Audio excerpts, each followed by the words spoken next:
Hello SLC family, മക്കളെ എല്ലാരും ചോദിക്കുന്ന ഒരു ചോദ്യമാണ്. SLCയിൽ ഫുൾ A+ അടിക്കാൻ വല്ല എളുപ്പ വഴിയുണ്ടോ സാറേ? മക്കളെ എളുപ്പ വഴിയല്ല, പക്ഷെ കുറച്ച് ടിപ്സുകളുണ്ട്. ഈ ടിപ്സ് നിങ്ങൾ ഫോളോ ചെയ്യാൻ റെഡി ആയി കഴിഞ്ഞാൽ മക്കളെ A+ നമുക്ക് അടിച്ചെടുക്കാവുന്നതാണ്. ഓക്കെ, നമുക്ക് ഹാർഡ് വർക്കിന്റെക്കാൾ കൂടുതൽ സ്മാർട്ട് വർക്ക് ചെയ്യാൻ ഇത്തരം ടിപ്സ് നമുക്ക് യൂസ്ഫുൾ ആയി. ഓക്കെ, അപ്പൊ ആരാണ് നിങ്ങൾക്ക് ഈ ടിപ്സ് പറഞ്ഞുതരാൻ പോകുന്നത്? നമ്മുടെ ഫേവറേറ്റ് ആയിട്ടുള്ള ടീച്ചേഴ്സ് ആണ്. അപ്പൊ അവരോട് തന്നെ ടിപ്സ് ചോദിച്ചു നോക്കിയാലോ? വാ നോക്കാം. ഓക്കെ, ഞാനൊക്കെ എൻ്റെ കാലത്ത് ചെയ്തിരുന്നത് ഒരു ചാപ്റ്റർ പഠിച്ചു കഴിഞ്ഞ ഉടനെ അതിലെ ഇമ്പോർട്ടൻറ്റ് പോയിന്റ്സ് ചെറിയ നോട്ടാക്കിയിട്ട് ഒരു പോയിന്റ് ആക്കിയിട്ട് ഒരു നോട്ട്ബുക്കിൽ എഴുതി വെക്കും. എന്നിട്ട് ഇടയ്ക്ക് അതെടുത്ത് നോക്കും. ഇപ്പോൾ പിറ്റേ ദിവസം അല്ലെങ്കിൽ ഒരാഴ്ച കഴിഞ്ഞിട്ടൊക്കെ ആ ടോപ്പിക്ക് മാത്രം എടുത്ത് നോക്കുമ്പോൾ എനിക്കത് ഓർമ്മ വരുന്നില്ല എന്നുണ്ടെങ്കിൽ അപ്പം തന്നെ ബുക്ക് തുറന്ന് അത് പഠിക്കും. അപ്പം ഇങ്ങനെ ഇതൊക്കെ റിവിഷൻ സമയത്ത് ഈ ചെറിയ ചെറിയ പോയിന്റ്സുകൾ എനിക്ക് വളരെ ഹെൽപ്ഫുൾ ആയിരുന്നു. ഒരു ചാപ്റ്റർ മുഴുവൻ അതിലെ ഇമ്പോർട്ടൻറ്റ് പോയിന്റ്സ് പോയിന്റ് ഔട്ട് ചെയ്യുക എന്നുള്ളത്. ഓക്കെ, മിസ് പണ്ട് ചെയ്തിരുന്ന കാര്യം എന്ന് പറയുന്നത് ഇതാണ്. ഇത് മിസ് ഇപ്പോഴും ഫോളോ ചെയ്യുന്നുണ്ട്. അതായത് ഈ സ്റ്റിക്കി നോട്ട്സ് എന്ന് പറയുന്നത് ഇതാ നമുക്ക് കടയിൽ നിന്ന് വളരെ എളുപ്പത്തിൽ കിട്ടുന്ന, അധികം പൈസ ഒന്നും ഇല്ലാത്ത ഒരു സംഭവമാണ്. പെട്ടെന്ന് തന്നെ നമുക്ക് സാധാ കടയിലൊക്കെ പോയി ചോദിച്ചാൽ നമുക്ക് കിട്ടും, സൂപ്പർ മാർക്കറ്റിലൊക്കെ കിട്ടും. അപ്പൊ ഇതിൽ നമുക്ക് ഇമ്പോർട്ടൻ്റ് ആയിട്ടുള്ള എന്തെങ്കിലും കോഡുകളോ അല്ലെങ്കിൽ എന്തെങ്കിലും നമുക്ക് ഇമ്പോർട്ടൻ്റ് ആയിട്ട് അറിയേണ്ട കാര്യങ്ങളൊക്കെ നമ്മുടെ സ്റ്റഡി ടേബിളിലോ അല്ലെങ്കിൽ നമ്മുടെ നോട്ടിലൊക്കെ നമുക്ക് ഒട്ടിച്ച് വെച്ച് കഴിഞ്ഞാൽ നമ്മുടെ പഠനത്തിന് അത് വളരെയധികം യൂസ്ഫുൾ ആയിരിക്കും. പഠിച്ച കാര്യങ്ങളൊന്നും നമ്മൾ മറന്നുമില്ല, ഇടയ്ക്കിടയ്ക്ക് കാണുമ്പോൾ നമുക്ക് ഓർമ്മയും വരും. സാർ, ഇപ്പോഴത്തെ SLC കുട്ടികൾക്ക് ടിപ്പ് എന്ന് പറയുമ്പോൾ പഠിക്കുന്ന സമയത്ത് വലിയ ഒരു 4 ചാപ്റ്ററൊക്കെ പഠിച്ചു കളയാന്ന് വിചാരിക്കരുത്. ഇപ്പോഴും നിങ്ങൾ പഠിക്കുന്ന സമയത്ത് ചെറിയ ചെറിയ ഗോൾസ് സെറ്റ് ചെയ്യുക. 1 മണിക്കൂറാണ് നിങ്ങൾ പഠിക്കുന്നെങ്കിൽ ആ 1 മണിക്കൂർ ഒരു ചാപ്റ്ററൊക്കെ പഠിച്ചാൽ. നമ്മുടെ SLC കുട്ടികൾക്ക് കൊടുക്കാം ടിപ്പായിട്ട് വെച്ച് കഴിഞ്ഞാൽ നന്നായിട്ട് ഉറങ്ങുക.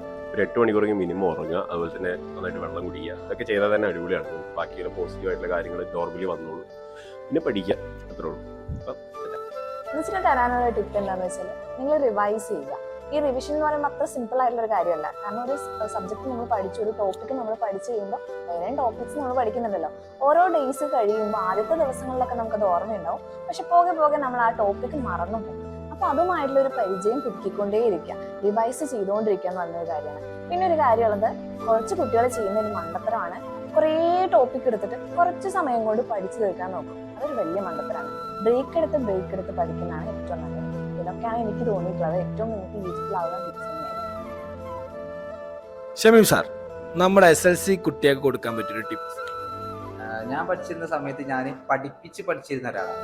അതൊന്ന് ചെയ്തു നോക്കൂ, ചിലപ്പോൾ വർക്കൗട്ടാവും. ഓക്കെ മക്കളെ, അവസാനമായിട്ടൊരു കാര്യം പറയാനുള്ളത്, നമ്മൾ പഠിക്കുന്ന വലിയ വലിയ ബുദ്ധിമുട്ടുള്ള കാര്യങ്ങളൊക്കെ ഉണ്ടല്ലോ, ഇതൊക്കെ നമ്മൾ ചെറിയ ചെറിയ കോഡുകളാക്കിയിട്ട് ഓർത്ത് വെക്കാൻ ശ്രമിക്കും. ഓക്കെ, നമ്മുടെ ക്ലാസ്സൊക്കെ കണ്ടവർക്ക് മനസ്സിലായിട്ടുണ്ടാവും, ഫുള്ള് കോഡുകളൊക്കെയാണ് നമ്മൾ യൂസ് ചെയ്യാറ്. കാരണം കോഡുകൾ എപ്പോഴും നമ്മുടെ മനസ്സിൽ തങ്ങി നിൽക്കും. ഓക്കെ, എക്സാമ്പിളൊക്കെ വെച്ചുള്ള കോഡുകൾ ഉണ്ടാക്കിയാൽ മതി. അപ്പൊ സാറേ കോഡുകളൊക്കെ എവിടെ കിട്ടും? നമുക്ക് തന്നെ കോഡുകളൊക്കെ ഉണ്ടാക്കാവുന്നുള്ളൂ. നിങ്ങൾ കുറച്ചു നേരം ഒരു കൺസെപ്റ്റ് നോക്കി കഴിഞ്ഞാൽ നമുക്കൊരു കോഡ് കിട്ടും. ആ കോഡൊക്കെ യൂസ് ചെയ്താൽ മതി. നമ്മുടെ ക്ലാസ്സിൽ ഓൾറെഡി നമ്മൾ കുറെ കോഡുകളൊക്കെ ചെയ്തിട്ടുണ്ട്, വളരെ രസകരമായിട്ടുള്ള കോഡുകളൊക്കെ നമ്മൾ ചെയ്തിട്ടുണ്ട്. ഓക്കെ, അപ്പൊ നിങ്ങൾ എന്ത് ചെയ്യണം? കോഡുകൾ ഓർത്ത് വെച്ച് കഴിഞ്ഞാൽ നമ്മൾ റിവൈസ് ചെയ്യേണ്ട ആവശ്യമില്ല, എപ്പോഴും നമ്മുടെ മനസ്സിലുണ്ടാവും. ഏതൊരു ബിലോ ആവറേജ് സ്റ്റുഡന്റ് ആണെങ്കിലും അവരുടെ മനസ്സിൽ ആ കോഡ് തങ്ങി, കൺസെപ്റ്റ് തങ്ങി നിൽക്കുന്നതിനേക്കാൾ കൂടുതൽ ആ കോഡ് തങ്ങി. അപ്പൊ നമുക്ക് പെട്ടെന്ന് ആൻസർ ചെയ്യാനൊക്കെ പറ്റും. ഓക്കെ, അപ്പൊ SLCയിൽ നിങ്ങൾക്ക് വളരെ യൂസ്ഫുൾ ആയിട്ടുള്ള കുറെ ടിപ്സുകൾ നിങ്ങൾക്ക് ഓരോരുത്തരായിട്ട് പറഞ്ഞു തന്നിട്ടുണ്ട്. അപ്പൊ ഇതൊക്കെ ഫോളോ ചെയ്ത് നിങ്ങൾ പോകാൻ റെഡി ആണെങ്കിൽ മക്കളെ A+ കിട്ടാനുള്ള സാധ്യത വളരെ കൂടുതലാണ്. ഓക്കെ, അപ്പൊ എല്ലാവർക്കും യൂസ്ഫുൾ ആയെന്ന് വിശ്വസിക്കുന്നു. അപ്പൊ വീണ്ടും കാണുമ്പോഴേക്കും ബൈ.